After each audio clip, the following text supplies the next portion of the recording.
Cette fois-là, au moment où la cloche retentit pour marquer le début des vacances de printemps, je ne ressentis pas le délicieux sentiment de libération qui animait mes camarades, mais au contraire un fort pincement au cœur, une sourde angoisse.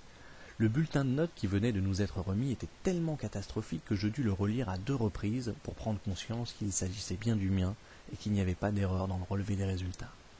Mes notes, habituellement correctes, étaient presque toutes en baisse, et mes enseignants remettaient même pour la première fois en cause mon passage en classe supérieure. Ce qui posait surtout problème, et que mes parents allaient immanquablement me reprocher pendant toutes les vacances, c'était ma note en mathématiques. Un 3 sur 20 que le professeur avait cru bon d'assortir d'une appréciation lapidaire sur la qualité pitoyable de mon travail et de mon implication, s'interrogeant même sur mon avenir si je m'entêtais dans cette voie lamentable.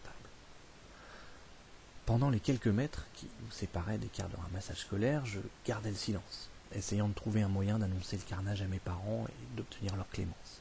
Si je ne trouvais pas une idée brillante, je pouvais déjà m'imaginer le discours solennel et affecté de mon père, exprimant avec moult trémolo la déception qui était la sienne et déplorant amèrement mon ingratitude devant les sacrifices qu'ils accomplissaient pour moi.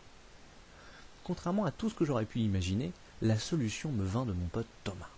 Quand je m'assis à côté de lui dans le car, il comprit en effet immédiatement que j'étais préoccupé et que le bulletin de notes était la cause de mes soucis. « T'as des notes pourries ?» me lança-t-il. D'abord un peu bousculé, je ne pus finalement que lui donner raison. « T'as qu'à leur jouer la pénitence » ajouta-t-il. Devant ma perplexité manifeste, il poursuivit. « Si tu leur dis franco que tu t'en veux et que tu mérites une punition, ils ne sauront plus quoi dire, et là c'est sûr, ils te laisseront tranquille. J'ai fait ça plusieurs fois, ça marche à tous les coups. » Autant le mea culpa pouvait me sembler approprié, autant l'idée de la punition ne me séduisait que très modérément. Expert, il continua. Comme tu as la main, tu peux choisir la punition, et là tu as gagné.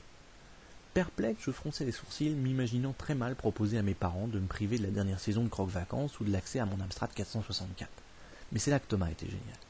Tu n'as qu'à leur dire qu'il faut que tu travailles, qu'il te faut des cours de rattrapage. Tu connais ma sœur, Corinne, qui est à la fac. Tu n'as qu'à leur dire qu'elle est d'accord pour te donner quelques cours, et là du coup, tu passes une partie des vacances chez moi et on s'éclate ensemble.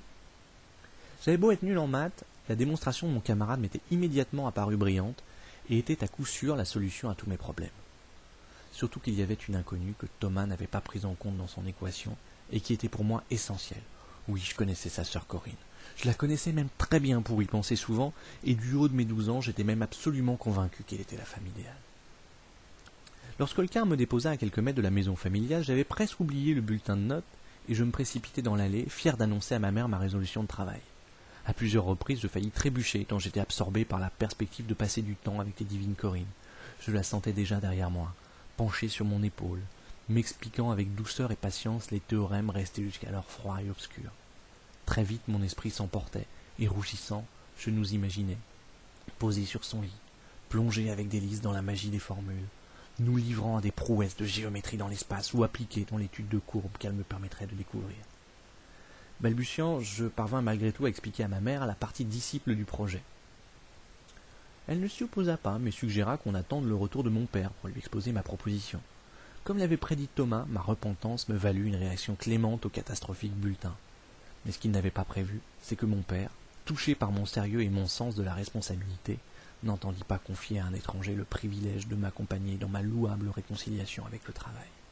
Il lui restait quelques jours de vacances, et il allait les poser pour pouvoir me consacrer le temps que je méritais. C'en était fini de mon rêve. Mon calcul ne tombait pas juste.